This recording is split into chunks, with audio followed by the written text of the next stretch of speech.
welcome to another episode of Strictly Speaking.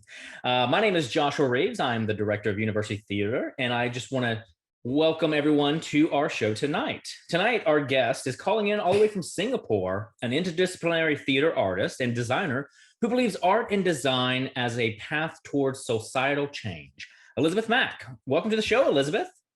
Hi, thanks, Josh. Hi, I know it's early for you, so what you said 5 over there, 5 a.m.? Yeah, it's like 6 a.m. now. 6 a.m. Oh man, I'm so sorry, but we're so glad you're able to join us, and yay technology getting you across the world. I know. Right here with us. Sort of every Strictly Speaking with the same question, and I'll ask that to you as well. Elizabeth, in your own words, can you define what it means to be an interdisciplinary theater artist?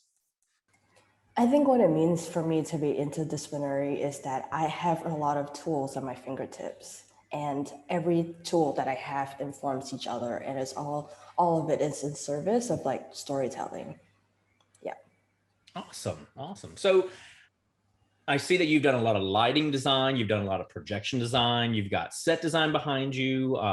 What is there a particular discipline that you find yourself gravitating to or you feel at home at?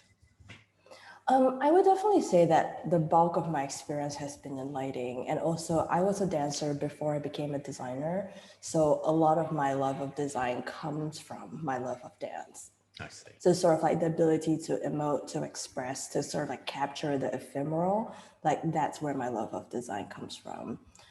But over the years, I feel like there are various things that attracts me to, the different design disciplines. And I've always like felt fortunate that I've had the chance to dabble a little bit, do the things that I care about. And like I said, like for me, like the tools are always changing, right? Like, especially these days, like the technology, the platforms, everything's changing so quickly. But like, what matters is just like, okay, if there's a story to tell, then how do we tell it? And what are the best tools? That's really it. Yeah, and so as a dancer, do you find or have you found in the visual art of lighting or even the other disciplines, have you found your experience as a dancer coming through in your other art forms? Yeah, definitely. I mean, I've been told that I have a very fine sense of timing, for dancers. And I didn't really grow up, I'm not a ballerina. I didn't grow up so much with ballet, so much as I did with modern. So it's not really it's not about being strict, right? It's not, it does come in useful sometimes when you're lighting dance or musicals. You're like, oh, it's 5, 6, 7, 8, or this is the 3 count, or being able to listen to music. Like that stuff does, help. But I would say it's more like sort of like this sense of like, oh, being able to like have a ear open to the music even while you're working. It's also about, being able to sort of like catch something that's like almost like invisible, but somehow your body's processing it. And I guess, yeah, I think I would say that. Okay. And I think there's also the other part of it that's like, to be a modern dancer, at least with my training, there was a lot of improv. So, and a lot of the work that I do nowadays, or at least I like to do nowadays, is devised work. So there's almost a sense of like play, there's like sort of, there's a score, but then you operate within that score. But then there's a lot of freedom and flexibility to like roll with the people in the team. Like all those things I think I still enjoy. Okay. And for our attendees who may not have heard the word devised, at least in performance art sense, can you tell us a bit about what devised work is? Yeah, I think it's like not starting necessarily with a script. It's usually starting with an idea. And then, different companies will do it differently. Some people will have, okay, there's an idea, and then I'll explore the different iterations of that idea. Some people say, okay, I might go and do interviews surrounding that idea and then come back with all the interview material and then like make something of that. So, but it really is just like, it's about making something together from scratch. Usually it's within an ensemble setting. Yeah.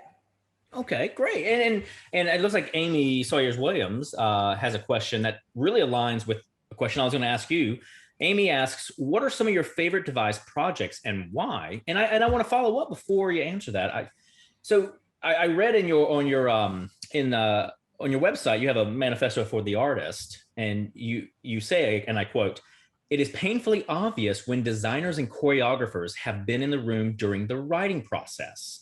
Can you talk about a project in which you were a part of devising the process and how it affected the final performance? So, with Amy's question, what are your favorite devised projects and why? And what are the most successful devised projects that you've worked on? I will qualify that I did write that manifesto a long time ago, like 6 years ago. And I keep it on there because it seems to be pretty inspirational for people. But I do want to qualify that with saying that I I feel like I was a lot younger and more idealistic, which is not a bad thing. But I think it enabled me to like write in a way that was like maybe more freeing or more honest. But yeah. Anyway, so that aside, I guess I think I'll take back that statement in the sense that I feel like when a team works together really well, so like a scripted team, for example, like that it's not very, I guess it's less obvious that the design and the creative team has created something that's separate from the script because that's a team who's really good at what they're doing. But I think it is very painfully obvious when the script has not been interpreted in a way that makes sense. And I personally, as an artist, I get a lot of joy from making things with a lot of people. Like, early on when I was, in college or whatever, like, a lot of being a lighting designer sitting behind the light board by yourself, sometimes late at night. It's a very solitary experience, and that's not that's not what's rejuvenating for me, Yeah. right? Like I want to be in a room and I want to play with people, and I just when we're making play stories, like I guess I say a lot like if it's not fulfilling, then why do it, right? Mhm. So I guess to Amy's question, like what are some of my favorite devising projects? There's a company I work with a lot called Albany Park Theater Projects. They are based in Chicago. So they are an entirely devised company, and what they do is because they're based in a neighborhood that is 100% immigrant. So all the stories that they tell are immigrant stories. So what happens is that there tends to be like an idea, and then we'll go out and then we'll interview members of the community, usually like friends of friends or colleagues of colleagues, people who are like sort of like 2 or 3 degrees removed, and then we'll come back and we'll make something. So right now, we've got a project in progress called Port of Entry. It was actually supposed to premiere this year, but it was put on hold because of COVID last year, and it's probably going to premiere next year. It's basically like based in a building, and then when you enter the building, you get to we're building these apartments, like different homes within this like sort of like 3-story building. And the idea is that when you go through, you actually experience you get to meet different families, you get to cook food with them, you get to talk to them, you get to actually be a part of the family for the entire duration of the show. And as you can imagine, like that's all devised. Like you can't have like the story without the set, because so much of the story and there's also choreography. Like the choreography, so much of it depends on the set. And we've a bit of a spoiler. Like we've got this one particular room where it's all projection. So like basically, I'm changing the projection. Like we basically go through like a 50-year period. So like you get to meet like the different inhabitants of that room, and the room like changes and evolves with each story. So that's sort of like the stuff that I really like. And I'm actually like starting to work with them more in like a lead artist kind of capacity. So it's not just like story first, and then like designer first, because what's become increasingly apparent to me in the last year is like it's like not only like whose stories are being told, right, but also like who gets to tell the stories. Yeah. Well, thank you for that. And Amy, I hope that answered the question for you. Well, let's take a step back from, maybe what you're working on now to where did it all begin for you? So how did you start your career out in the arts? I started. My parents wanted me to join the Girl Guides. I don't know if you have that in the States. It's like the Girl Scouts, basically. Okay. Yeah. So I was just like, I don't want to join the Girl Scouts. I don't want to go camping. I want to go do dance. And I have no idea why I felt like super strongly about wanting to dance, but I was just like, I want to do dance. So that happened in middle school. And then I'd been a dancer. And then at some point, my high school was looking to start a drama program, and they're like, hey, you dance, you can join us. She's like, oh, okay, I guess I'll prepare my Juliet monologue, like no idea what I'm doing. But then I started doing a lot of backstage stuff. I started, I guess, like making a lot of, making scenery, doing like, assistant stage management. Yeah, I guess there's that. And then I went to college in the US. That's how I came over. I started dancing, but at the same time as part of college, I was like, I want to get a job. So I started working with like one of the theaters and like doing more like, I don't know, building scenery, hanging lights, things like that. And then eventually someone said to me like, oh, like you seem like you like this. Would you like to like do a summer stock festival? I was just like, okay, sure. So I ended up going to Williamstown. And then the summer after that, I worked at American Repertory Theater. And at that time, I was very fortunate. It was under what was then the new artistic director, Diane Paulus, and they were developing Porgy and Bess for Broadway. So for me, it's like, okay, there's this thing that I've been doing as an extracurricular is always something that I've loved, but I came from an academic background. I never really like growing up here in Singapore, like there's still this mindset that like you can't really make art for a living. Like that's not a thing. You grow up, you get a serious job, and then you like put aside all the things you did when you were a kid. So this idea that like you could actually make art for a living and not only like make really beautiful art, but also make a lot of money doing art was just when I met all the people working on the show, it was just like, oh, okay, actually, and I want to do this. This is like a real thing. So that's sort of how it happened. I asked a lot of people like, oh, okay, like for me, because I was, an international student, I needed to know like, okay, how can I stay in the States? How can I keep working on this thing? So a lot of people told me, go to grad school, like find a way, do all the things you need to get to grad school. And then once you get into grad school, you'll be able to get a work visa. And yeah, that's sort of how it happened. Okay. Well, thank you. And was there a particular show or project that you were working on that you were like, okay, I'm actually doing it. This is I've made it. I'm making this work. Was there a click moment for you, a light bulb or a fixture, as you and I would say, that clicked on? I think it wasn't so much a particular show, so much as I came back to college, like, the day after summer start, after Williamstown, and I was just like, oh, I don't really know where I want to be right now, but I kind of want to go to the theater. So it was sort of that like, oh, what do I want to do when no one's making me do it? That was sort of like the light bulb. Okay. And so, coming from a dance background and working in the theater, particularly with Williamstown and other things that you've done, do you feel more at home lighting or designing for a particular genre, whether it be dance or theater or opera? I definitely feel more at home because a lot of my grad school experience, I went to Yale, a lot of my grad school experience was in theater. So I definitely feel like I know exactly how to do it. That is like my comfort zone. I know what happens when I get a script. Like there's no ambiguity in that. I think there's a lot more, and since then I've graduated to doing a lot of musicals. Like as you can imagine, there's still a script, but there's music involved, and that's something that I'm comfortable with. But I would say that the stuff that scares me, and which is a good thing actually, a lot of it is the more unknown stuff, right? The devised stuff, the dance stuff. But I really try to do things that scare me because, growth. So I will say that like, even though I feel very comfortable doing one thing, I try to push myself to do things that I'm not comfortable with. Awesome. Okay. And everyone, don't forget the Q&A is still open, so make sure you throw those questions out there.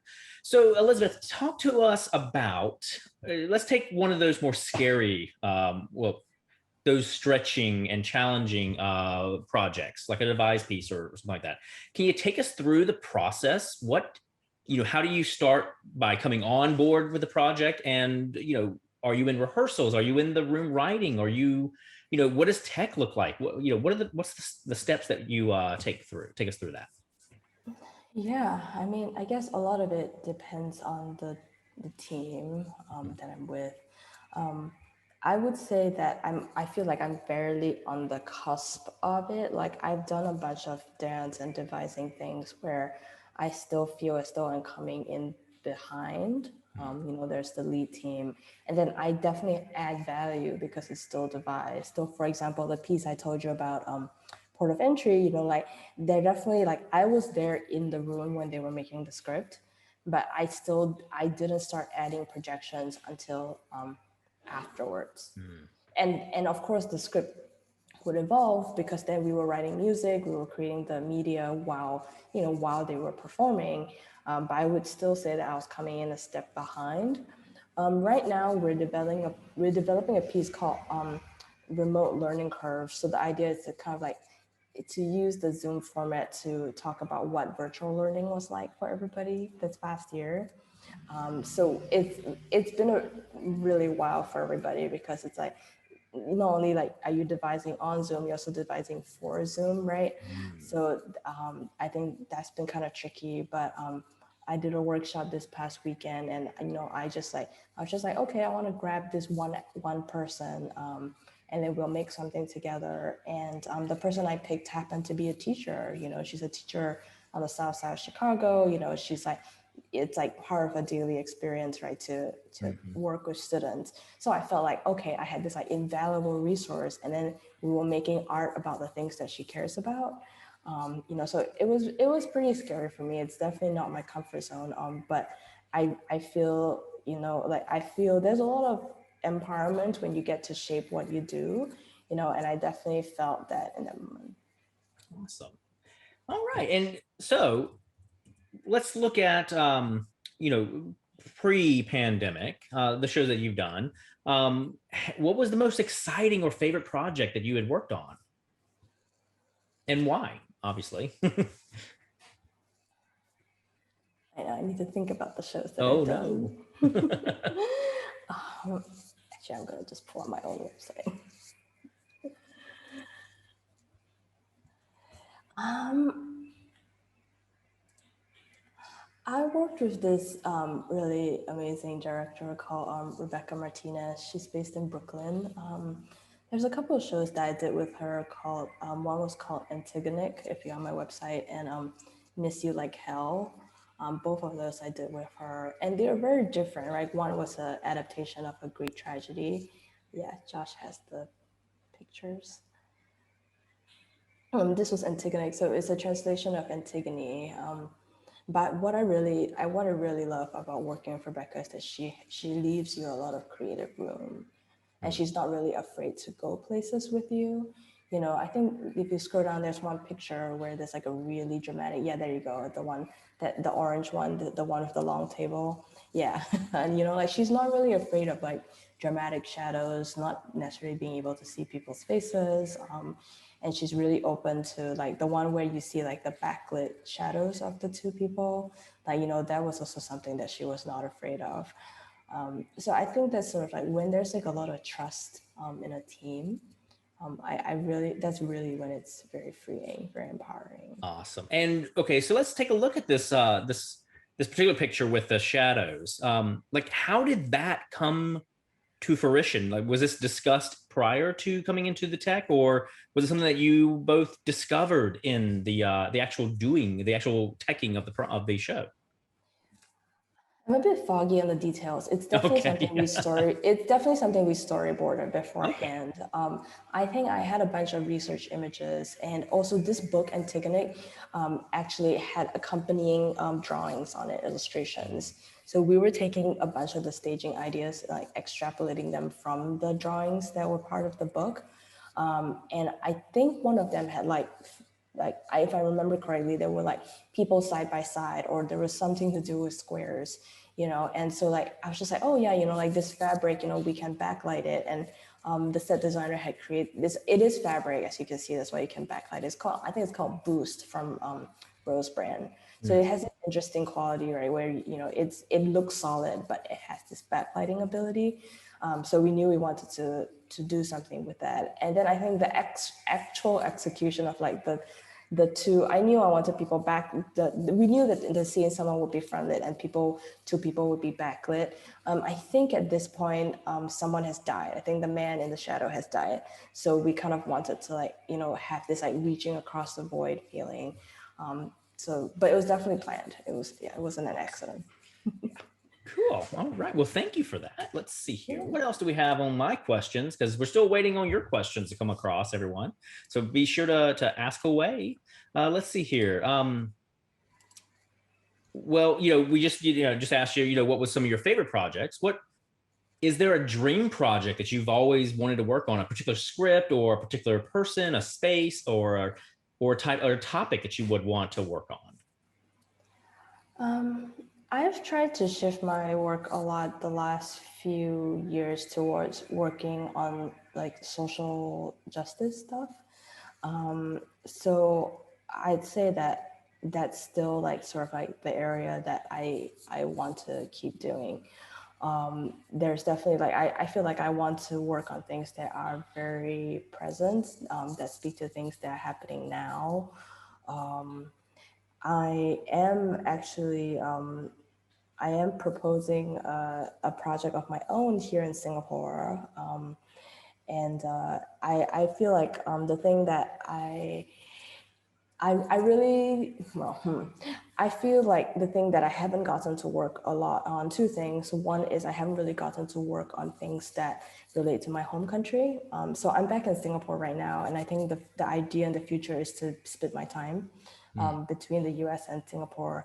But one of the things that like I don't really get to work on things in America that relate to my home country, you know, local issues. I mean, we're like very tiny, right? I mean, we have like 6 million people, right? It's like, you know, it makes sense. I think the closest I've ever gotten to it was I worked on a show about someone who came over from Hong Kong without papers, and I like that's the closest I've gotten to like working like, you know, with like my native language, you know, people who have the same ancestral heritage as myself. So I think that's one of the things I'm excited to work more on is like people whose background I relate to. I think the other thing I'm really interested to work on is some stuff to do more with climate change. So I'm like creating a project here with somebody else. I think eco theater. I mean, it's obviously a genre, eco theater. I just feel like it's not something where I've seen done very successfully. But I think, you know, it's a really important topic, and you know, like they say, if you don't see things that you want to work on, then you should just go make it. You know, create an opportunity for yourself. So I think that's sort of like where I'm at. That I'm trying to like balance my time between like working on things that I'm really good at. You know, like you know, before the pandemic, like I got to go to like the Berlin Staatsoper, like the biggest opera house in Berlin. You know, I got to design a show there, like that's really empowering, right? Because it's like, oh, I'm really, really good at this thing, so I'm really gonna go out and be good at what I do. But then there's other parts of my life as well where I'm like, oh, okay, that show, you know, like I didn't, you know, the director and I were like, you know, like okay, we were okay, you know, like it wasn't like the most fulfilling of. So there were things about that were fulfilling, and things that were not. So it's always about like finding that balance in your life, to work, to always be like trying to find things that like fulfill the different parts of you. Ah, great. And can you speak a bit about like, working in the US and working in Singapore? What do you find as the biggest difference working in the arts in these two countries? I haven't worked in Singapore actually in a long time. I just moved back here 2 months ago, but I've worked in Europe and I've worked in China and I guess Canada. I guess, and when I did work in Singapore, I feel like there is an appreciation of design here. I think quite frankly speaking, I feel like I checked a brand new musical in 3 days here. there wasn't this idea that you have to work on this. Like there's a lot more focus on like the actors. There's a lot more focus on, like the stuff that you do in the rehearsal room. And as you can imagine, venues are expensive everywhere. So if there isn't a resident company, if you're always coming in hiring a venue, then it's like, okay, let's make tech time as short as possible because we want to open the show and have start earning revenue. And in China, it was very interesting because what I'm feeling a lot is that there's a lot of money in Asia. So it's kind of like they'll build you like brand new buildings from scratch. So it's kind of like unprecedented, where like I'm used to doing like $500, $1,000 shows, right, in New York City, and then to go to China and they're like, okay, we're gonna build you like a 3, 4, 5-story building. And I have a friend who went across, I think it was in Beijing or somewhere, and he was like, oh, this projector has the wrong lens, like it doesn't get the full shot. So like, can we get a bigger lens? And then he woke up the next morning and they had blown a hole in the wall. Like they blew a hole in the back wall of the theater so that they could back up the projector to get the throw that he wanted. Wow. And they built like a tent around it. Well, that also shows you how expensive projector lenses can be. It's cheaper to blow a hole in the wall. Well, or the projector lens wasn't available, or they were like, oh, it's just quicker to blow a hole. Wow. That's crazy. That's awesome though. I mean, it's good and bad. I definitely did. They have this moving light graveyard is what my friend and I called it. So basically like because they didn't have the expertise to like repair a bare light, for example, right? Like then what they did is that they just buy like 1,000 of them, and then every time like a lamp blows or something just doesn't work, they just take it and they throw it in the graveyard and they put it in a new one. I went to this theater. They don't really use EOS over there. They use a lot of like Grand MA, and actually there's a rip-off version called the China MA. But what they do is like what they did when we came in, we're like, can you buy us an EOS? Because that's what we're comfortable with. And they're like, sure. And then they're like, well, we have a set amount of money this year. If we don't use the money, it has to go back to the state, right? Then our budget next year get reduced. So we have to use all the money. So they bought like 6 EOS lighting consoles, and it's just like sitting there. Like no one knew how to use it, or at least they were teaching themselves how to use it. But at the point that they bought it, no one knew how to use it. So it's just kind of like this strange thing of like, they have a lot of resources and it's just like, they have a lot of people, it's like, they don't have a union. So like what happens, there's just like 50 people who shows up, and then they're all moving the theater, all doing the lights. It's just like the resources is just like abounding. So it's just kind of strange. It's just like different work philosophies. We would focus till like 6 a.m. in the morning, because people didn't really get breaks. It was just kind of wild. And did you find that experience, or at least hearing of this experience with other colleagues, do you find it to be like a barrier or a like, did you find it to be a challenge to work with or a plus in some cases? I mean, both. I do speak Mandarin, but I had to like find an app that would like the theater jargon is so specific, right? Like they have like side, like it's called like the year cutting light. For example, which makes sense. It slices across the year. So there was like the jargon was a little difficult to pick up at the beginning, and then also I was kind of expected to be like the default translator. I was like, I didn't sign up to be a translator. I'm just a designer.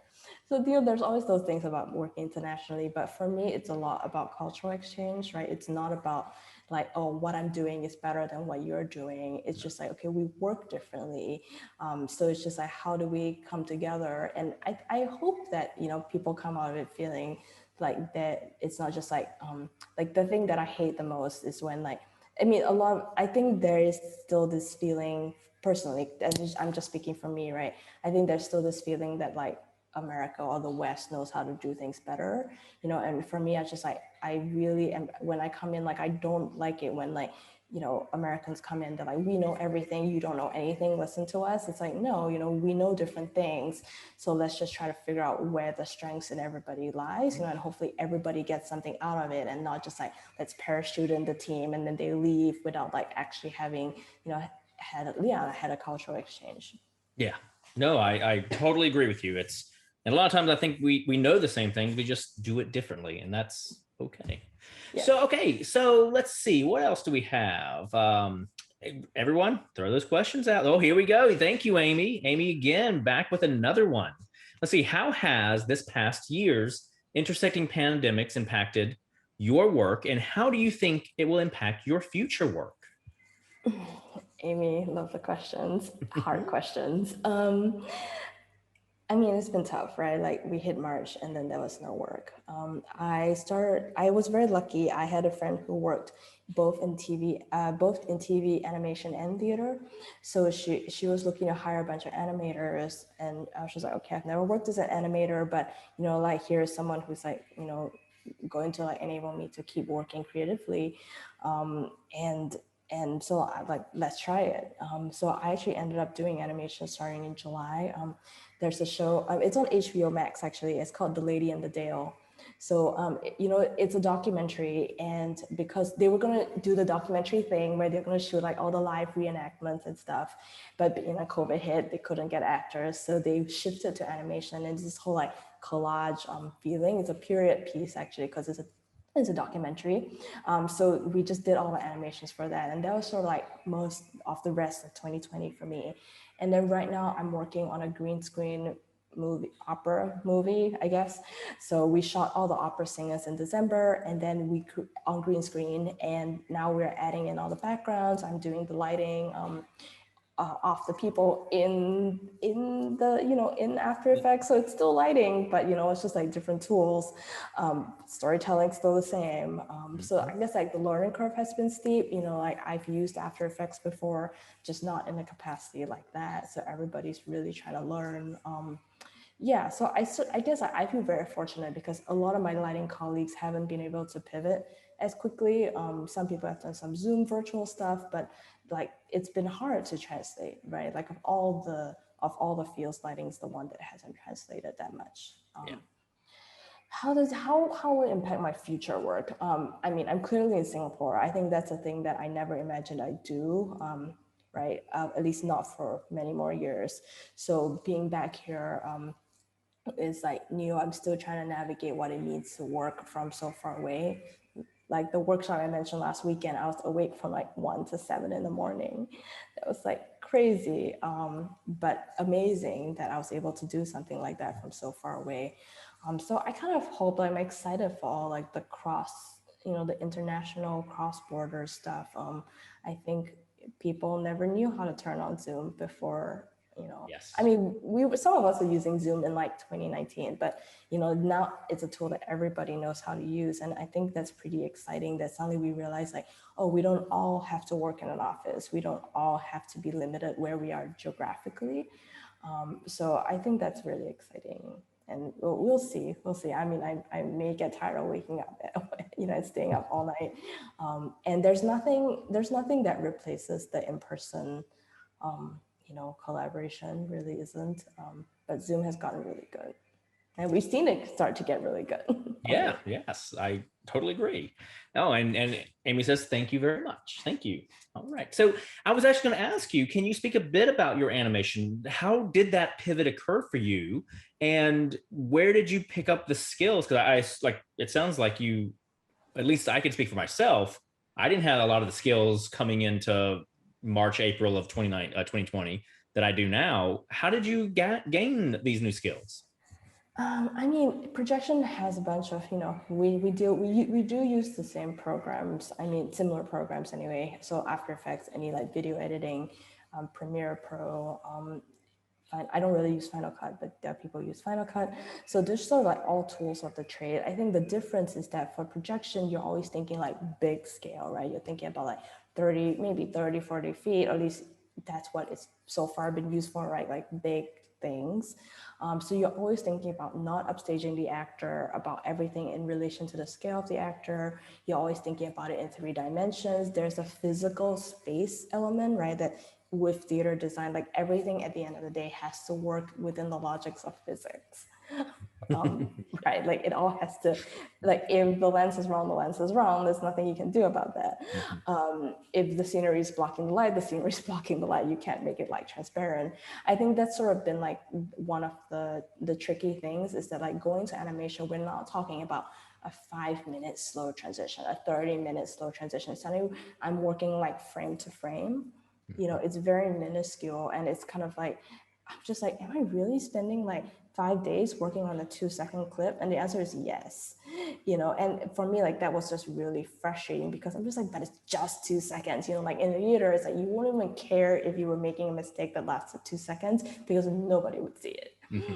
So there's sort of like it was very granular. And of course, the other thing that people can do, like in anything that's preserved, is that they can slow it down, they can play it at quarter speed, they can zoom in.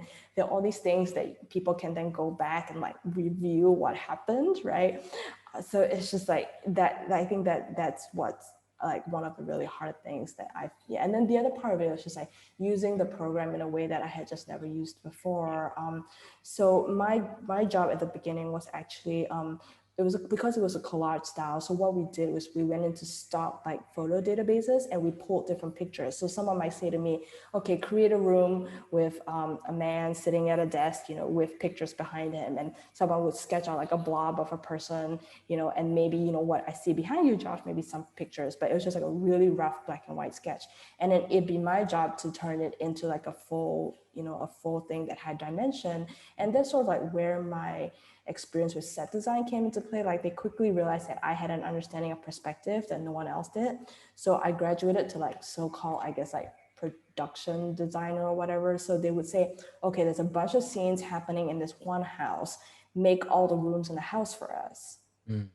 Yeah, so a lot of like if you do end up watching the documentary, there's a lot of scenes where like there's clearly like it needs dimension behind you, and that's just like where one of my skills came into play. And I guess the other part of it was that because there were a lot of animators on the team, like I would say sometimes like, hey, how did you do that, would you mind sending me your file? So then I could actually go back in and like see how they did the thing they did, and then like sort of like reverse engineer that for myself.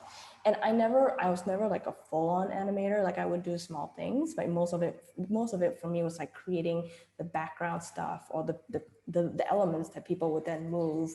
But because I understood like how they needed to have it laid out so that they could move it, like that was just like, that was like a lot of the learning.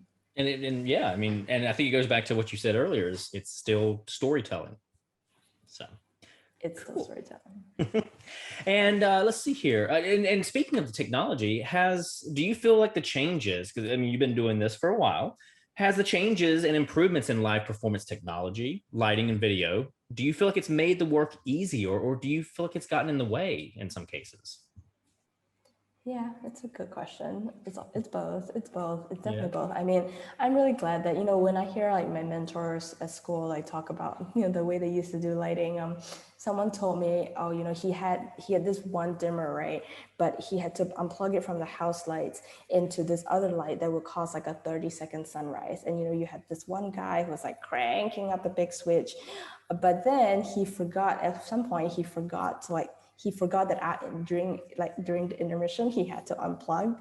So what happened was instead of a beautiful 30-minute sunrise, it became a beautiful 30-minute audience lights coming up. He said he was surprised he didn't get fired.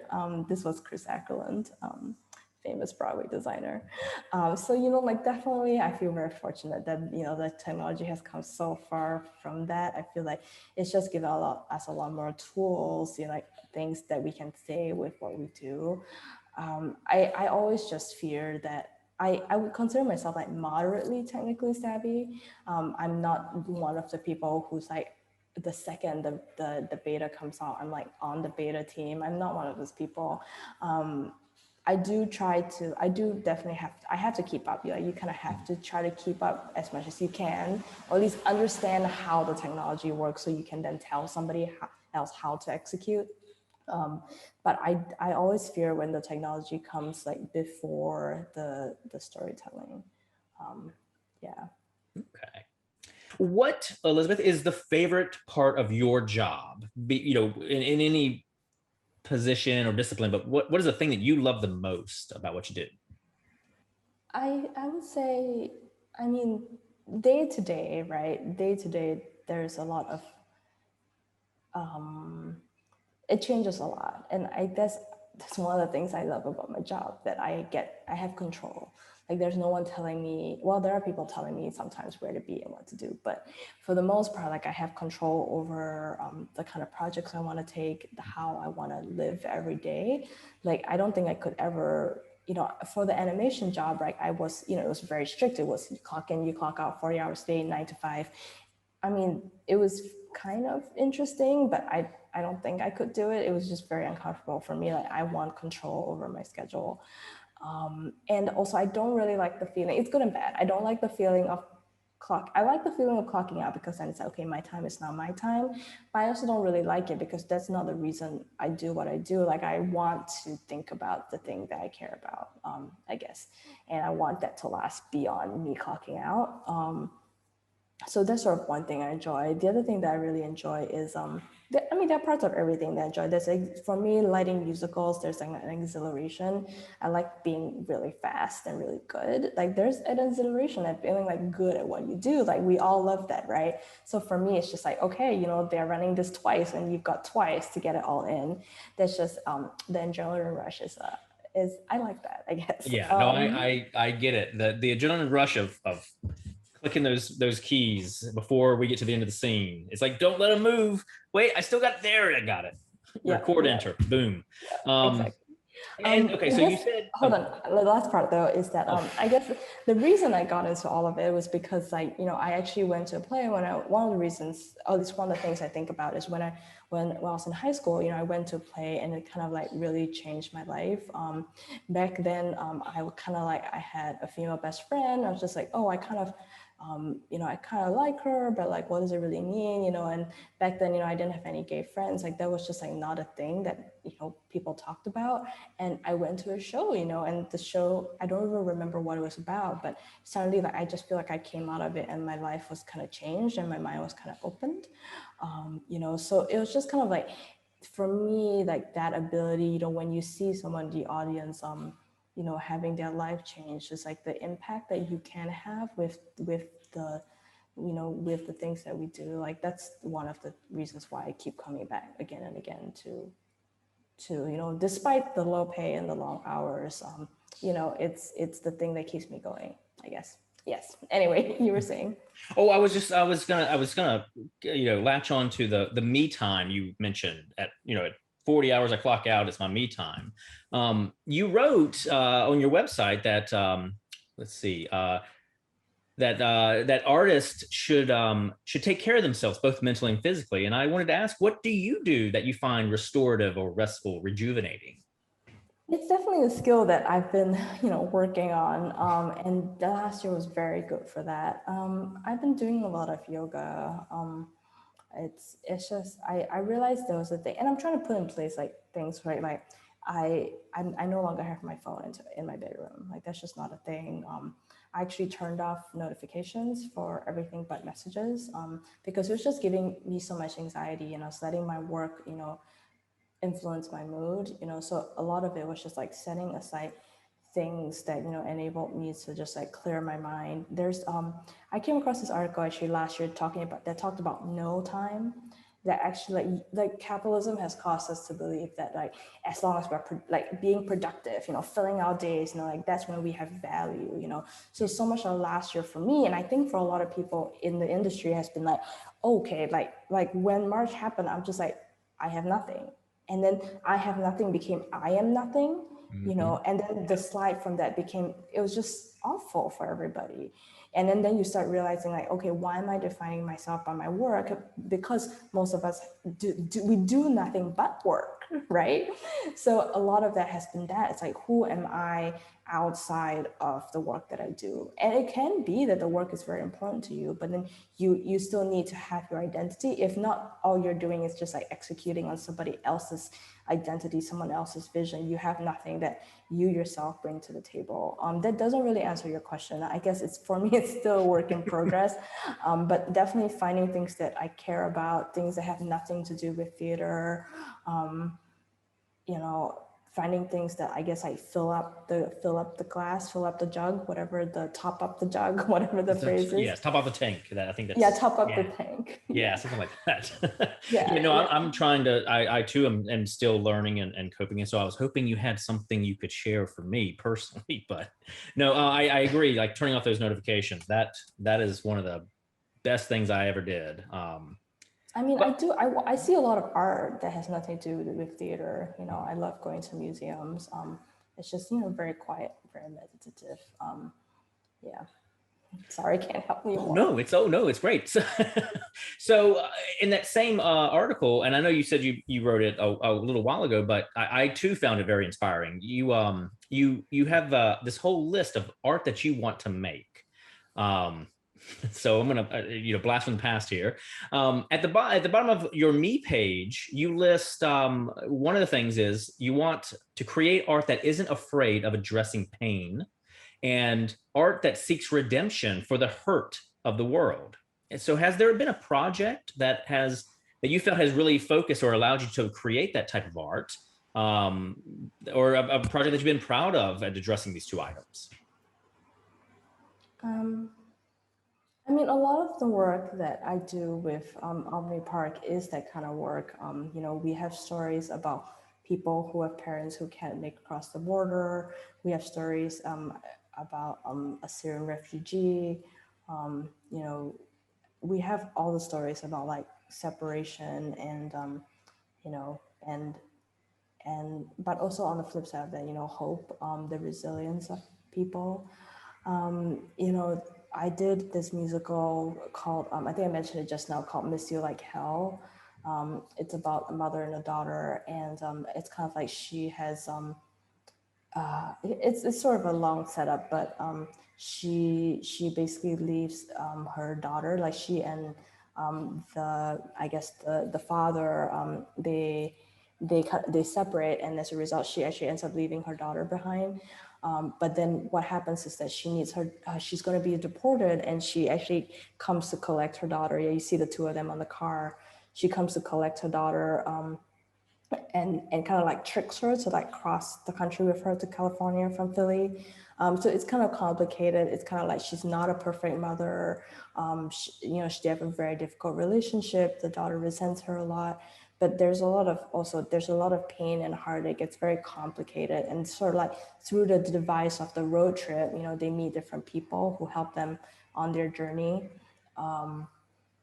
And so sort of that I love. And then, you know, this particular scene with the go-go's is about having a panic attack. You know, so I love that we can put that on stage, and I love that we can talk about things that are really difficult. So thank you. All right, so as a fellow lighting designer, I like to ask this question of our guests. How do you choose color for a show, and do you have a favorite color? Oh boy. How do I choose color for a show? Wow, I feel like I haven't had to like exercise that brain in a really long time. I mean, there are definitely, you know, the joke about Yale lighting designers is that like we really like Lee 201. Yeah, I Like think I guess one of our guests here tonight said pale yell, the pale yell. Yes, is that the I've never heard that. Is I that a had not heard that thing? until a couple of days ago, and lighting designer at NC State had mentioned that, and I was like, I think that's right though. That sounds about right. It was kind of a thing because then I started getting really defensive. I'm just like, I'm never going to use that color, you know. And then people go look at my pawn. They're like, "Are you sure you went to Yale? Like, you don't have Lee 201 on there." I guess a lot of it is when I do music. A lot of it for me is the color palette. When I began. So I tend to do lighting research. I don't know if that's something that everybody does, but I tend to like pull out visual imagery for myself. And that informs sort of like, I need to decide for myself whether it's a red shifter world or green shifter world. So for example, for me, Lee 201 would lie on the more of the green spectrum, right? For example, or like, I don't know, 3202, you know, it's a very similar color, but if you look at the spectrum, you know, there's more red in it. So I think I start to think of that, like, so like Miss You Like Hell, I think was a very redshifter world. And then actually, interestingly enough, Antigonic that we saw, that nighttime scene, like it wasn't just like a redshifter world, it was like a purple shifter world. So it was just like the downlight had a bunch of purple in it. And so for me, it's more like, for me, that's like the first thing that I think about. And then after that, I have a bunch of my go-to colors. I have my gel book. If I'm really lucky, people will send me it. Like for Missy, like how I got a purple, I got a purple, like I guess they painted like a piece of MDF for me with the purple color. So then I actually got to like my hand in it. So that's sort of like how I start picking. There's stuff that I really like using. 4215 has been a go-to. R4215 has been a go-to for a few years. I try not to use something for too long. So if I feel like I've done 3 shows and I've used it, 3 times, I try to retire it. The other thing I try to do is that I always try to pick a gel that I've never used before. That's cool. I like that. Yeah, but I try to use it in like a more like in more special. So if I have to change it out, it's not such a big burden. It's like one gel sheet, and then of course now with all the LED stuff, it's kind of like infinite possibility. And what I will say about that is that even more so, you have to pick your gel colors. You want to come in knowing you're going to use like a particular color spectrum, because then right, like we've all seen the shows that it's like, oh, it's red, now it's green, now it's blue. And there's just like no guiding principle. So you definitely, like, even more so, you want to give yourself like a very limited color palette that you're gonna pick from. And then the beauty of it, right, that you can then veer from it slightly, but as long as you have some kind of like vocabulary that you're working with, the danger is to go in and have nothing, and then you're just like throwing stuff at the wall, because like, we work too fast to throw stuff at the wall. Yeah. And I think LED, or the ability to color change, the infinite colors means that you're going to spend infinite amount of time behind the board, yeah. Now, most of all of our students majority of them are STEM majors: science, technology, engineering, and math. And I wonder, was there a class that you took, say in your undergrad or perhaps at Yale, that was not necessarily a arts class that you have found invaluable for your career today? I didn't do a BFA. I did a BA, and actually what I did was I did an independent major. So I actually ended up taking a bunch of dance classes, a bunch of art classes, and design classes. But also before I did an independent major, I was actually an English major. So I've definitely done a lot of various things. I don't know if there's like one class that I would say that like helps me every day, but like I think you also had a question that you sent to me, Josh, about like, is there, advice that I would give someone to pursue a career like mine? And I would say, like, don't limit yourself too quickly. I think we all feel, at least I felt in college, like I was that kid freshman year. I went to career services and I was just like, tell me what to do, and they're like, come back in 4 years. And I was like really super resentful. But then by the time I got to my senior year, I understood like the value of that advice, right? Is that we want to lock it down so quickly because it's really hard to live in a world of uncertainty. But I was just like, some of the classes that I enjoyed the most, I wish I could have gone back and taken like a government class or a history class or economics class. As it is, because I did a liberal arts major, I took a psych class. I briefly dabbled with being a psych major, took a philosophy class. I did a class on like observing the stars. It was on physical navigation, what to do when you're lost. So it was like, how do you read the waves, and how do you tell which stars, and how do you like find your way in the woods? I don't remember most of it, but it was all really, really exciting. And I feel like it still informs like what I do today. I did a sound art class where we learned about like how to create, we learn about sound art. It's just like so random, but like because you are you, so you're always pulling from all of yourself. So I would say, like, don't lock yourself down too quickly. Don't tell yourself like, this is my story, this is my identity. you know, like, and I feel like the thing that's been the hardest for me is that like I am more this past year anyways, like I am more than my job. I am more than just being an artist. You know, I am myself and no one else can be myself. So, you know, how do I bring everything that I am to what I do? Awesome. Well, thank you very much, Elizabeth. That question is the question we always end with, and I'm glad we went ahead and jumped into that. And I like that advice. I even I'm going to put in the chat a link to your website, and I think you summed it up great. And I love this quote: "Be okay with not knowing, and with ambiguity, nestle in the gray patches." And I think you just summed that up with yeah, you're like 2015 me. What was I thinking? But it still resonates with me, and it really was inspiring to read all your things on that page. So I do invite everyone to take a look at Elizabeth's work and read through her page when you get a chance. Elizabeth, thank you so much for joining us tonight. It's been a pleasure. I know you're just now waking up. What is it? Almost 7 a.m. Yeah. Yes. So I hope you've had enough coffee, tea, or something, and head on and get some breakfast. And we are going to say goodnight. Elizabeth, have a great day, and thank you so much. Thanks, Josh. Thanks, everyone. Have a good day. Bye-bye.